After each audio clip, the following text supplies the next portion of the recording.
We come to the second part of agriculture where we emphasize on food crops. Here in this video, we'll be looking at the cultivation, the geographical requirements or climatic conditions of these food crops. Rice, the most important food crop. What are its geographical requirements or climatic conditions for the growing of rice? Soil, alluvial friable loams with clay-like impervious subsoil. Temperature 22 degrees Celsius to 32 degrees Celsius. Rainfall 150 to 300 centimeters. Methods of farming. Broadcasting is the scattering of seed by hand over the soil. Dibbling is the dropping of seed at regular intervals in the furrows made by the plough. Drilling is the dropping of seeds in a straight line at regular intervals through a bamboo shaft attached to a plough which makes furrows. The method entails more labor, but it is economical in the use of seed and produces results. The first picture, girls, you can see is dibbling. The one underneath it, drilling. And on the right hand side, you see this man scattering the seeds by hand over the soil. These definitions need to be learnt. Transplanting. Transplanting is associated with rice. Transplanting is the sowing of seeds in well-prepared beds called nurseries at the beginning of the monsoons.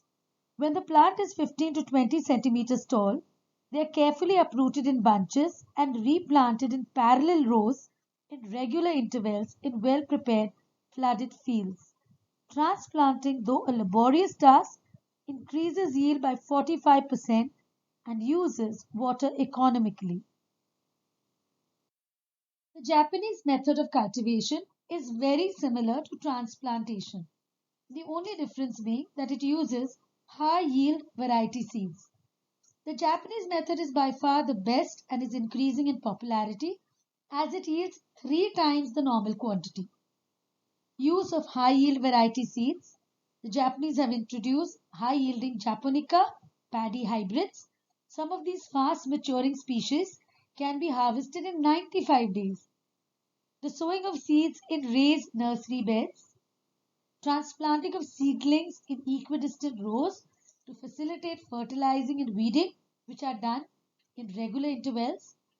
Irrigation is done to ensure regular supply of water during the period of growth. Heavy manuring is done both in the nursery and the field.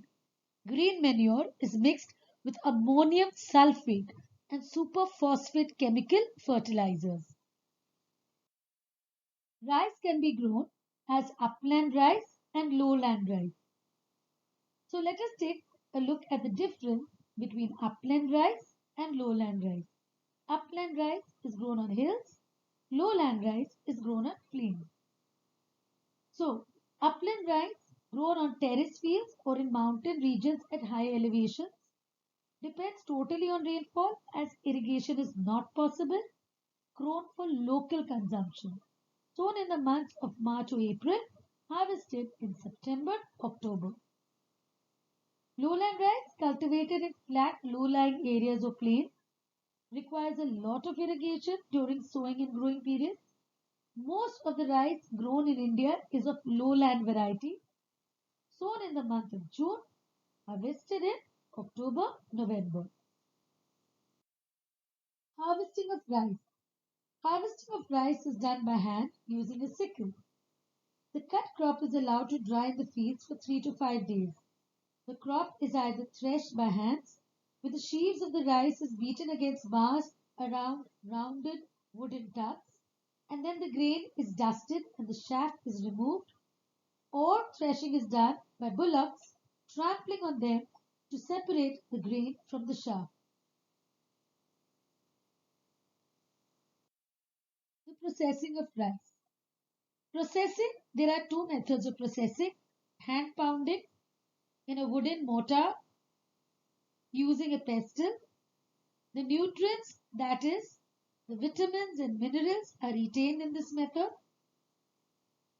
And machine pounded and polished rice. Polishing rice reduces the nutritive value. Areas of rice cultivation in India: Tamil Nadu, West Bengal, Uttar Pradesh, Chhattisgarh, and Orissa. These are the main states where rice grows. Let us take a look at the geographical requirements of wheat. Soil: clay, loamy, black soil, well drained with a small amount of lime content. Temperature: 10 degrees Celsius to 15 degrees Celsius, but not more than 20 degrees Celsius to 25 degrees Celsius while ripening. Rainfall: 50 to 100 centimeters. Wheat is a rabi crop. It is a winter crop. Therefore, take a look at the temperature again: 10 degrees Celsius to 15 degrees Celsius. It does not require much rainfall. So the rainfall is from 50 to 100 centimeters. There are basically two types of wheat. Spring wheat, cultivated in India. It is a soft variety suitable for bread, grown on heavy loamy or clayey soils in Haryana and Punjab. Winter wheat is known as macaroni wheat, grown in South India on black clay soil in Madhya Pradesh, Maharashtra and Andhra Pradesh. Method of cultivation: basically sown October-November, harvested March, and the disease is rust and smut. Take a look at the right hand side of the picture. You can see like mud kind of a residue on the crop. This is known as rust and smut.